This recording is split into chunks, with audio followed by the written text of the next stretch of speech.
So now we will be continuing part two of this book.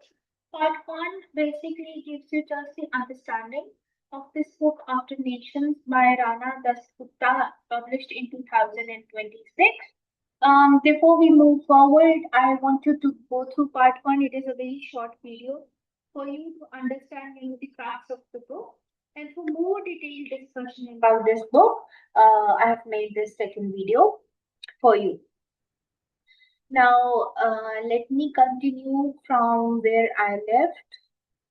So basically, I was talking about the captions and the birth of nation states.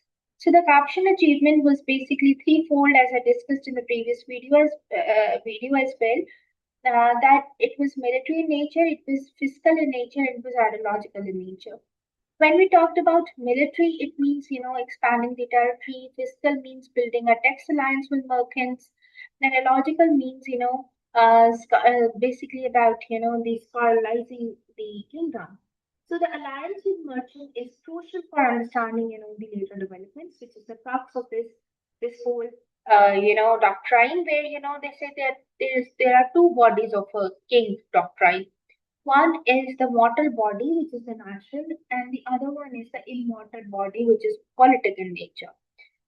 Now, combined these two bodies of a king, which is called the two bodies of the king doctrine, the mortal body and the immortal body, solve the problem of political continuity. The king dies, but the office and the nation lives on. And this is why we still say the king is dead, long live the king. Okay. So, chapter 2 then talks about the reformation and the two-tier divinity. And basically, it discusses the Protestants' reformation was not just a religious event, rather, it was a political revolution that made the modern state possible. And by breaking the Pope's universal authority, it allowed basically each prince to become sovereign in his own territory. Luther's argument was simple but explosive in nature that if the Pope has no scriptural authority over temporal rulers, then those rulers are fully sovereign in nature. So this handed, enormous power to European princes, and is why, the historians call Luther the founder of the modern theory of the state. So the entitlement solution to the religious warfare was to make religion private. So God was not abolished; he was reallocated to the sphere of individual consciousness, and this freed politics, from theological dispute. But it also meant that the state needed a new source of legitimacy, such as, reasons, progress, and the social contract. So the two-tier structure thus Gupta identifies, above a residual sense of divine order parenting, the social hierarchy and obedience. Below, the sovereignty of, the individual rational agents which are participating in the market and the quality. So this combination basically powered the Western states for 2 centuries. Now let's talk about chapter 3, which discusses the backlash about the liberalism and its resentments. Now, liberalism produced basically real freedoms, especially for educated Borghese class, but it also produced a class of losers, those who found the new secular or the individualistic culture alien or threatening. So the private realm that liberalism created was romantic love, art, personal fulfillment, but it was a genuine compensation for the loss of collective religious purpose. But it was not available to everyone equally. The poor, the colonized, the devotedly religious had less access to it. So the concept of progress as a secular substitute for divine providence is one of Das Gupta's most important observations. Western liberalism promised that history was moving towards freedom, towards equality, and towards fraternity. When the promises faded, the political crisis was profound. The passage about the hitherto more or less hidden violence of democracy rising to the surface is prophetic in nature, because Dasgupta is describing the return of political violence in the forms of that liberal theory had declared obsolete, such as tribalism, such as religious warfare, or such as authoritarian a kind of nationalism. Now let's move to chapter 4, because chapter 4 is about the 21st century religious war. And this chapter shows that how the decline of the secular state created a vacuum that alternative, religious and nationalist movement rushed to fill. The Muslim Brotherhood trajectory is something that we discussed. Then he says that there are two examples that Das Gupta uses. One is the Islamism and the European nationalist populism. Now, according to the author of this book, the Muslim Brotherhood trajectory, from a social welfare organization to a parliamentary network, illustrates a general pattern, which means that when the states fail to deliver warfare and dignity, religious movements provide both, while also offering a sense of cosmic purpose and collective identity. So the phrase, according to the author again, Islam has come to destroy these irrelevant concepts, such as Kohimeni, and a new form of state organization that will make the community of Hungarian competitive once again after the era of the liberal state, which is Orban, are remarkably parallel in nature, because both are rejecting the liberal secular nation state as the final answer. Okay, the part two starts from here about the money, and this is another divider, which is money. So we have discussed the God. Now let's talk about the money. So part two basically argues that the modern state was built on particular relationship to property and capital, and that relationship has now been fundamentally transformed, undermining the state's capacity to fulfill its promises. So Britain is chosen because it was originator of capitalism and the financial legal systems that now govern, the global commerce. Understanding, Britain's particular path helps explain why the global system looks the way it does now. So Locke's epigraphy, the preservation of their property, defines the state in purely economic terms. And this is not just a philosophical position, it is a description of how the English state actually functioned from the 17th century onwards.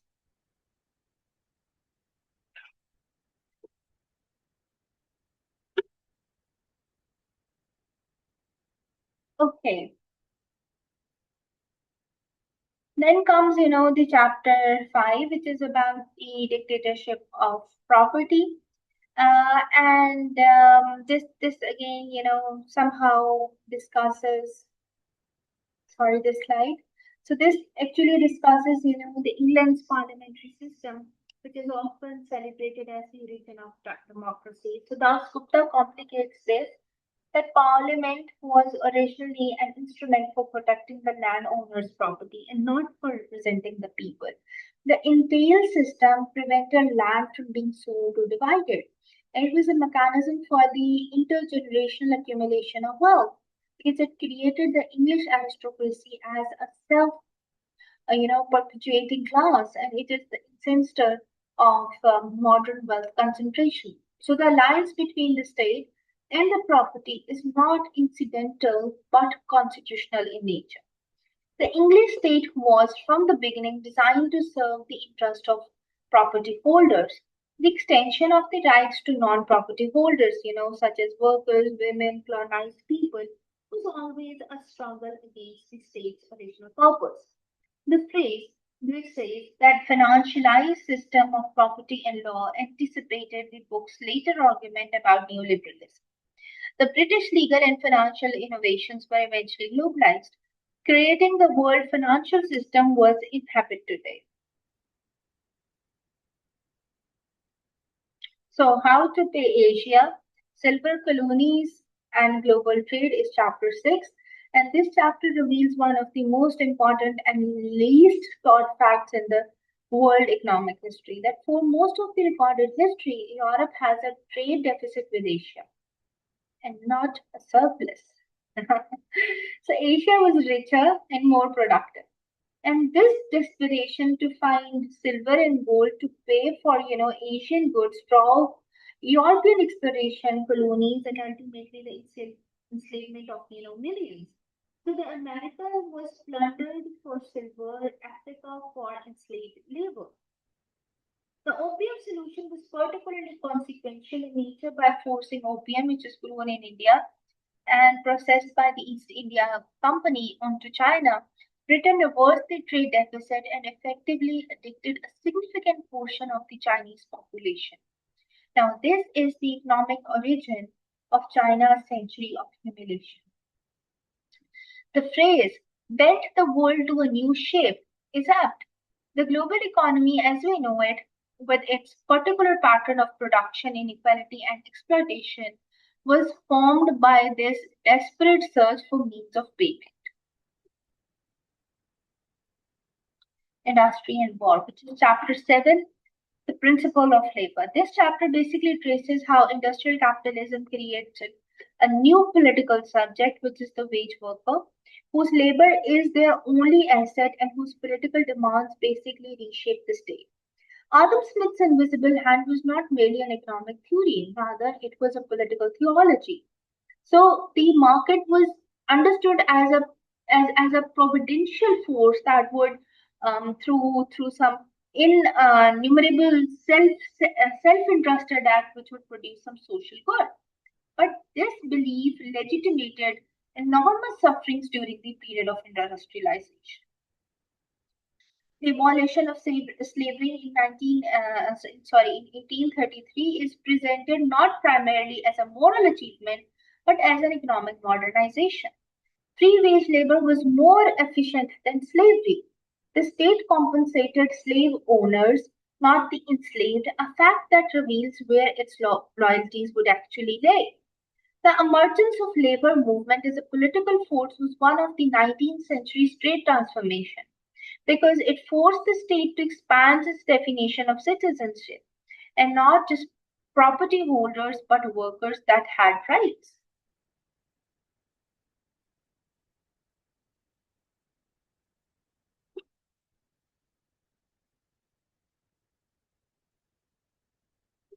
Chapter 8 is about the end of democracy, where you can say the property has restored. And this is one of the book's most important chapter because Dasgupta argues that the late 1970s, the post-war political settlements was deliberately dismantled.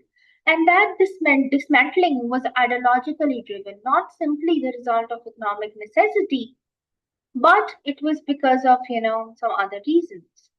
So the neoliberal, which is, when we talk about the neoliberals, Haig, Mises, and their successors in the Chicago School comes into our mind.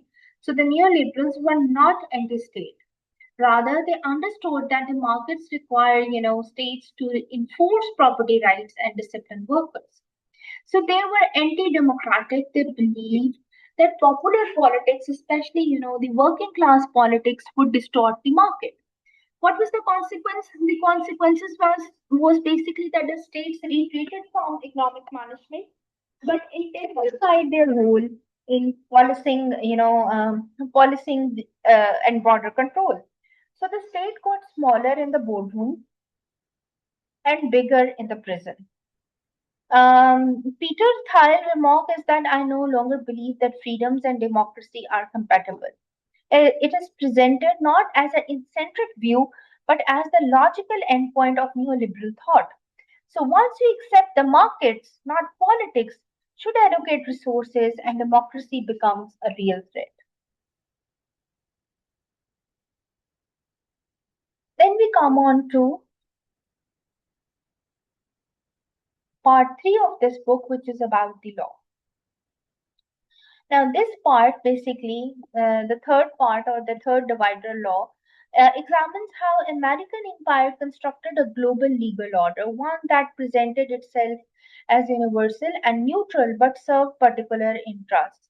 So Henry Luce's 1941 proclamation of the American century is the key.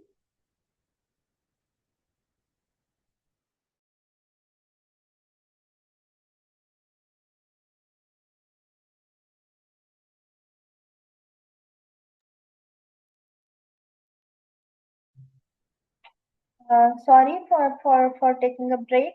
So basically, part three examines how American empire concentrated a global legal order, one that basically presented itself as universal and neutral, but served, some particular interest. So Henry Lucy's 1941 proclamation of the American century is the key text because it articulates the vision of American power as a universal civilizational project and not merely a national self-interest. So Dasgupta will show that the American legal order, like the colonial legal order before it, used the language of rights, freedom, and self-determination to mask structures of power and exploitation. So let's move. Yeah. So now we come to chapter 9, which is the trinary tyranny of civilization, colonialism, and law. Columbus' encounter with the Barbarian people, is presented not a story of some heroic discovery, but as a study in a legal fiction. The declaration of a imposition, the interpretation of a silence as a consent, and the construction of a savage as a legal category that justified disposition. The concept of empty land allowed colonists to declare inhabited territory uninhabited because its inhabitants did not use lands in the way Europeans approved of. And this was not ignorance but deliberate legal construction. Thus, Gupta shows that the international law was not developed as a neutral framework for regulating relations between equals. Rather, it was developed as a tool for legitimating the European expansion. The law of nations was a law for European nations, which applied to non European people without their consent. So, the pairing of savage stereotypes, the innocent, childlike natives, and the ferocious cannibals give colonialists maximum flexibility. Peaceful peoples can be managed, resistant ones could be destroyed. Both outcomes were legally sanctioned.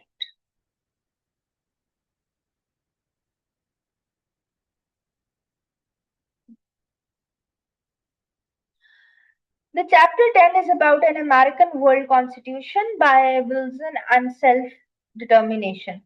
Now, Wilson is presented as a genuine idealist whose vision was also a vehicle for particular interest. Self determination was real, but its application was very selective in nature because it was shaped by race, by power, and strategic calculations. So, the League of Nations was that the first serious attempt to institutionalize international law as the system of collective governance. Its failure was not merely Americans Senate refusing to join, but it was the impossibility of reconciling the self-determination with empire.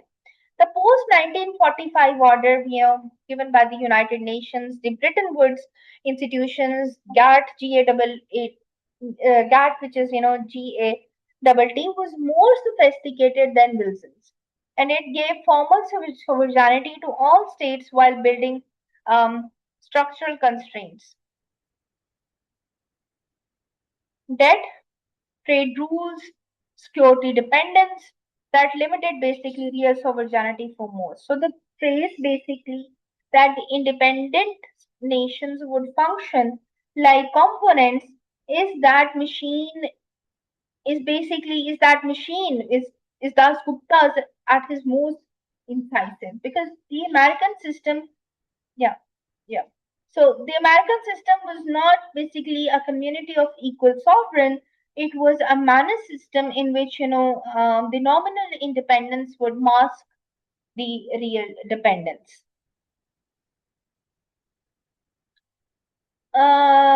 Basically, this book also this chapter also goes forward in discussing the self-regulating machine fantasy, where free markets would automatically produce the international order, which was a crucial American illusion, but it led to a systematic underestimation of the political management, which was required to maintain the empire.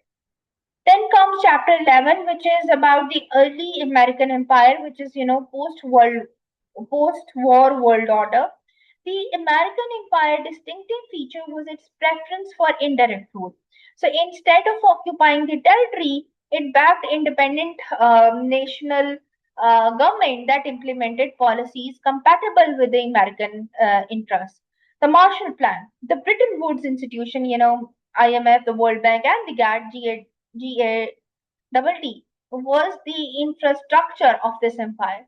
So they presented themselves as aid and development, and to some extent they were, but they also locked, the recipient countries into a particular economic relationship. The Flying Geese model of Asian development shows how the American system worked at its best.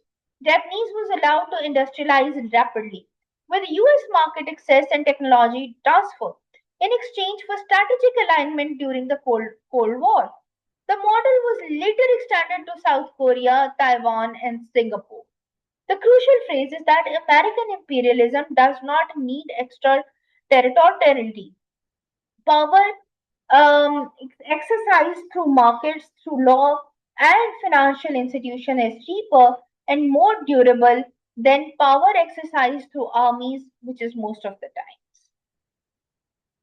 We now go to chapter 12 about the privatized law, the late empire. This chapter basically traces the transition from American hegemony exercised through multilateral institutions to hegemony exercised through private, legal, and financial structures. The dominance of English common law and New York state law is not accidental in nature. It reflects the historical power of Britain and America. When a contract dispute between a Nigerian company and a Chinese investor is settled, in a London arbitrarian, you can say, settled in London under some English law, that is the empire in its late judicial form. So Kissinger's remark about Chile that the issue are too much important for the Chilean voters to be left to decide for themselves is a frank statement of empirical logic. Because democratic self determination was acceptable when it produced the right results, and when it didn't, it had to be overridden. The WTO, the ISDS tribulations. Okay, let's not talk about this because I believe this is some extra knowledge that you can study yourself. And let's just quickly move to the last divider, which is about the nature. And we are going to discuss about China because part 4 introduces ecology as a dimension of political analysis. That states are not just legal or ideological constructions, they are material organization of nature, of land, of water, of energy, and human bodies. So China is chosen because its history most clearly reveals the ecological foundations of political power.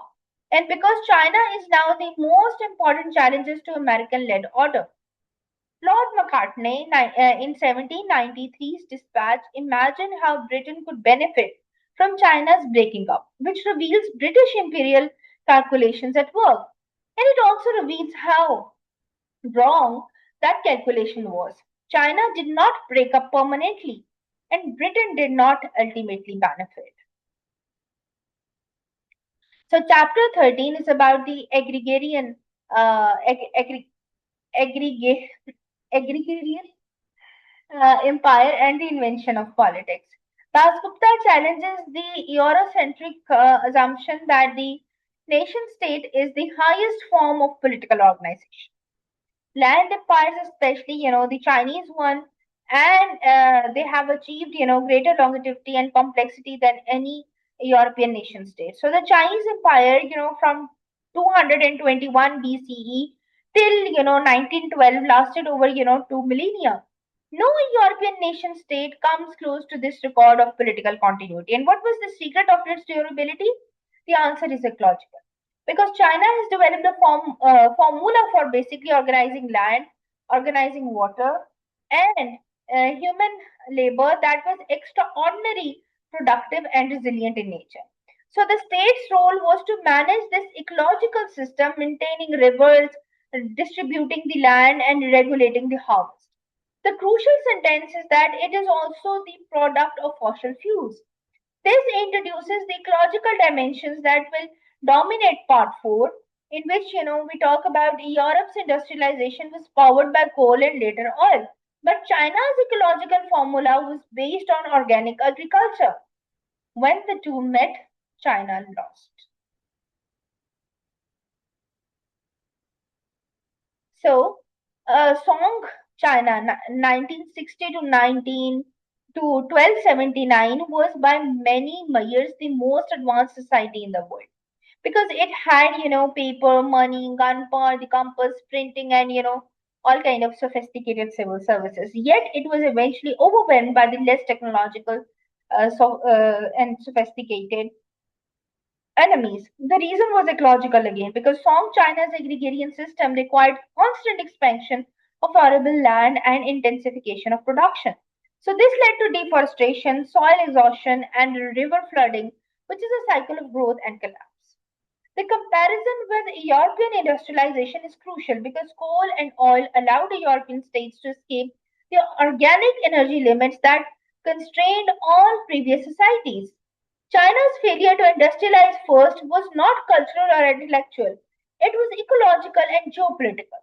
The phrase winning ecological formula should be understood literally. The formula that won was the one that could extract more energy and organize more productive capacity. So industrial capitalism powered by fossil fuels won that competition, in the 19th century. Chapter 14, Kainzia, all under heaven. Kainzia, which stands for all under heaven, is a Chinese concept of a universal political order. It is not a state in the Western sense. It does not have fixed border or a monopoly or a force within a defined territory. Instead, it is a civilizational framework in which China sits at the center and other people participate through tribute and central knowledge. And this concept helps explain modern China's foreign policy, the Belt and Road Initiative, the Asian Infrastructure Investment Bank, and China's diplomatic offensive in the global south are not simply power projection. Rather, they are reconstruction of Sinocentric order.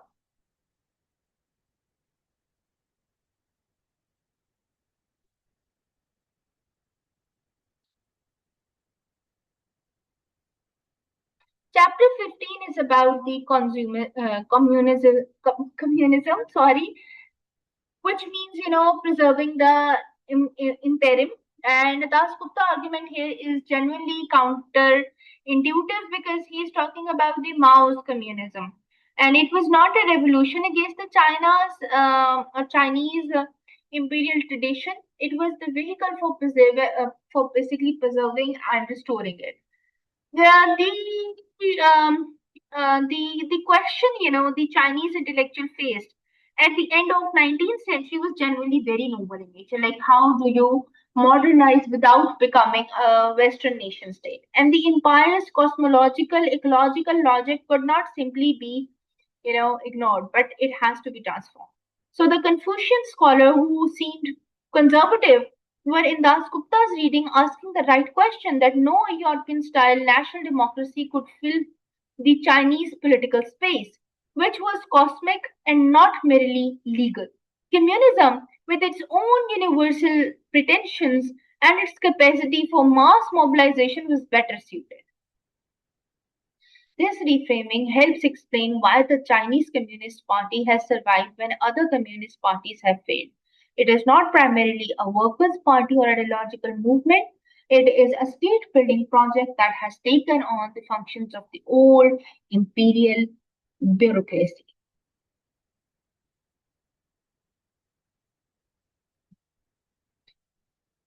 Chapter 16 is about the planet Earth in the Chinese era. So by 2025, China's 30% share of the world's manufacturing gave it a structural power over the global supply chain, and this is quantitatively different from earlier Chinese power because it is embedded in the global capitalist system rather than opposed to it. So the Belt and Road Initiative (BRI) constructs a new tributary system in which there is encouragement for Chinese investment and infrastructure in exchange for the political relationship and resource access. So it is the Tianxia model updated for the 21st century.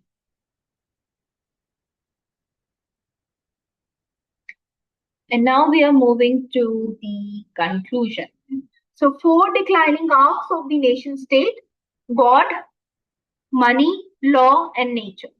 The visual structure of this slide is very important because Dasgupta is arguing that the nation state's crisis is not one problem but four simultaneous and interconnected problems. God. The theological legitimacy of this secular liberal state is exhausted. Religion and nationalist movement fill the vacuum. Money. Financial capital has escaped the democratic control. States no longer direct the economic activity in the interest of their citizens. Law. The legal law has been privatized. It now serves corporate and financial interests rather than human rights. Nature. The ecological foundation of the global systems are collapsing. Climate change, resource exhaustions, and mass migration exceeds the capacity of nation states to manage. Now, the convergence of these four crises in the early 21st century is what makes the movement uniquely dangerous and uniquely creative. Let's move to the conclusion. The system fails its promises. The phrase politically naked is striking because Das Gupta is saying that as the nation state fails to deliver its promises, citizens lose the protection they thought they had without any alternative in science. The distinction between fixing the state and building the system beyond the state is crucial. Most political commentary focuses on the former. Better leaders, better policies, reformed institutions. Das Gupta insists that this is insufficient. The problems are systematic and not just institutional in nature. So segregates humanity into radically different class destinies. This is perhaps the most damning indictment in this book. A child born in Norway and a child born in Yemen are not just in different countries, but they are in different civilization tiers with different life expectancies, different access to education and healthcare, and different relationships to law. So, the hysterical intensity of 21st century politics is a symptom of this crisis. When people feel that the political system is failing and there are no alternative, they become desperate. And desperation produces extremism.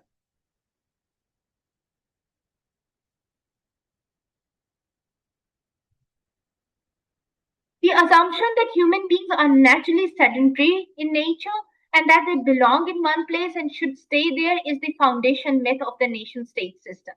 Das Gupta exposes it as a recent and contested fiction. Throughout most of the human history, migration was normal. People, followed resources, escaped threats, and sought opportunities. The nation state system, with its borders, passports, and immigration control, is an attempt to freeze a particular distribution of people in place, and it is failing. Climate change is the great accelerator of this process. By 2050, hundreds of millions of people will face uninhabited conditions in the part of South Asia, Sub-Saharan Africa, and coastal regions, worldwide. And no amount of broader militarization will stop this movement. The phrase evacuate departure economies and overwhelm destination societies is a stop. Das Gupta is warning that the migration crisis of the 2010s and 2020s is a preview of something vastly larger. The political system that struggled with the Syrian refuge in 2015 will face something incomparably greater. So, what is to be done? Rejecting the false dichotomies. Das Gupta anticipates the two obvious objections to his critique of nation state and dismisses them both. World government and no government are equally unrealistic and undesirable. A world state would simply scale up the problems of the nation state to a catastrophic level. No democratic accountability, no diversity of experiments, and no check of tyranny.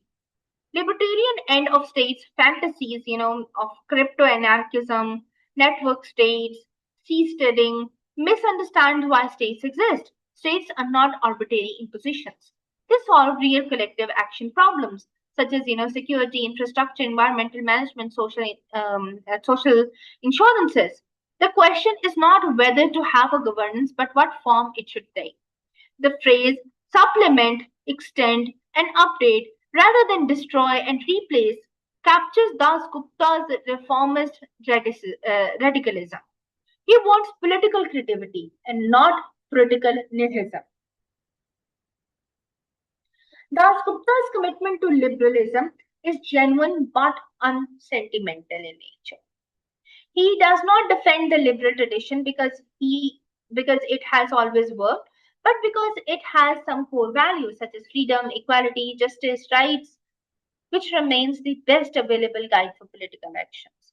The institutional agenda employed by this analysis includes stronger transnational regulation of the corporations and financial flows, global institutions with real authority over migration and climate, new forms of democratic participation which is enabled by the technology, and more robust local institutions that complement rather than replace the national ones. So, with that, the book's final message is fundamentally optimistic in nature, which is hope, not despair.